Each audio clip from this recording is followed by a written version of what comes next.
বাংলাদেশ পেঁয়াজ নিচ্ছে না, এটা সরকারের ব্যাপার, বাংলাদেশের সরকারের ব্যাপার, ইন্ডিয়ার সরকারের ব্যাপার। 25 সালে পেঁয়াজ তো মোটেই ঢুকিনি, তার মধ্যে 4-5 দিন পেঁয়াজ নিয়েছিল বাংলাদেশ। সেই আশাতে আমরা নাসিক, এমপি, ব্যাঙ্গালোর থেকে অনেক প্রায় আমি 60-70 গাড়ি পেঁয়াজ নিয়ে এসেছিলাম, 2টা গোডাউনে রেখেছিলাম স্টক। মানে আজ খুলবে কাল খুলবে করতে করতে এখন পর্যন্ত পেঁয়াজ নিল না। সেই জন্য আমাদের ক্ষতি হয়ে গেছে। 14 চাকা গাড়িতে, 16 চাকা গাড়িতে 30 টন করে মাল আসে, 30 টন, 35 টন, 50 গাড়ি। এখন অবস্থা বাংলাদেশের আশায় করেছিলাম, বাংলাদেশের সরকার নিল না, আমাদের ক্ষতি হয়ে গেল। তো সেই জন্য 1 নম্বর পেঁয়াজটা 9 থেকে 10 টাকার মধ্যে আমরা মালদা ডিস্ট্রিক্টের লোক যারা যারা লাভার ইচ্ছুক আছে ওরা আসবে আমার গোডাউনে, আমি দিব, বেচবো, বেচা উদ্ধার হবো, তাছাড়া তো উপায় নাই। সেকেন্ড কোয়ালিটি পেঁয়াজ 4 টাকা, 5 টাকা, 6 টাকা কিনেছিলাম, 16 টাকা, আর গাড়ির ভাড়া 6 টাকা, 22 টাকা, 1 টাকা খরচ, প্রায় 23 টাকা পড়েছিল। নাসিকে কিনেছিলাম। এখন অবস্থা তো লস হচ্ছে, তো ব্যবসা তো লস। এটা আমাদের নবী সাহেব তো বলেছে ব্যবসা হালাল, লাভ লস আছে। আমরা বিজনেস করি 2004 সাল থেকে এক্সপোর্টে বিজনেস করি, লাভ লস আছে, লস মেনে নিয়েছি, কি করা যাবে। বাংলাদেশের সরকার নিল না, আমাদের ইন্ডিয়া সরকার দিচ্ছিল, বাংলাদেশ সরকার নিল না পেঁয়াজ 24 সালে। আমাদের ইন্ডিয়া সরকার তো কোনো আমাদের পেঁয়াজ বন্ধ করেনি, সম্পূর্ণ বন্ধ করেছে বাংলাদেশের সরকার।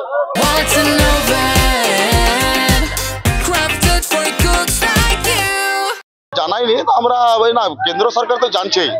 আমরা নাসিকে চাষি অনেক ক্ষতি হয়ে গেল, আপনার ব্যাঙ্গালোরে, এমপিতে, ইন্দোরে চাষির পেঁয়াজ বিক্রি হয় না, চাষি খুব একদম হার্টফেল করছে, চাষিরা জমিতে পেঁয়াজ কানাকাটি করছে, আমরা দেখছি। সরকারের কাছে নিশ্চয়ই প্রত্যেকটা খবর আছে। আমার 4 বর্ডার দিয়ে মাল যায়, হিলি বর্ডার দিয়ে মাল যায়, আমাদের মালদা, মহদীপুর, সোনামুড়িতে এই পোর্ট দিয়ে মাল যায়, আপনার গোজাডাঙ্গা বর্ডার দিয়ে যায়, বেনাপুল দিয়ে যায়, 4 বর্ডার দিয়ে এই মাল এক্সপোর্ট করি। 2004 সাল থেকে এক্সপোর্টে কাজ করি। তো এই বছরটা খুব ক্ষতি হয়ে গেল। প্রতি বছরও না, এবারও পেঁয়াজ আমরা স্টক করেছিলাম বাংলাদেশের উদ্দেশ্যে, কিন্তু দেখা গেল বাংলাদেশ প্রায় 2 মাস আগে 4-5 দিনের জন্য আইপি ইম্পোর্ট পারমিশন দিয়েছিল, আংশিক 30 টন, 50 টন এভাবে কিছু পেঁয়াজ এক্সপোর্ট হয়েছিল।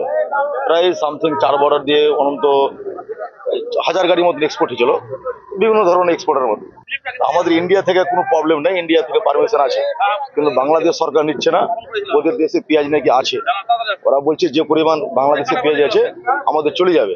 বাজারে পেঁয়াজের দাম হচ্ছে 20 টাকা, কিন্তু আমাদের এখানে আমাদের রাজ্য সরকার আর সেন্ট্রাল গভর্নমেন্ট যা পরিস্থিতি করেছে, আমাদের পেঁয়াজের দাম একদম না। এখানে 2 টাকা কিলো পেঁয়াজ আমরা কিনে দিচ্ছি, আর বাজারে একদম পেঁয়াজের দাম বেশি।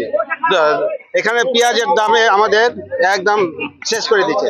এখানে 2 টাকা কিলো, আর ভালো বেশ যেটা ওইটা 8 টাকা, 10 টাকা। আর বাজারে তো 15 টাকা, 16 টাকা বিক্রি হচ্ছে।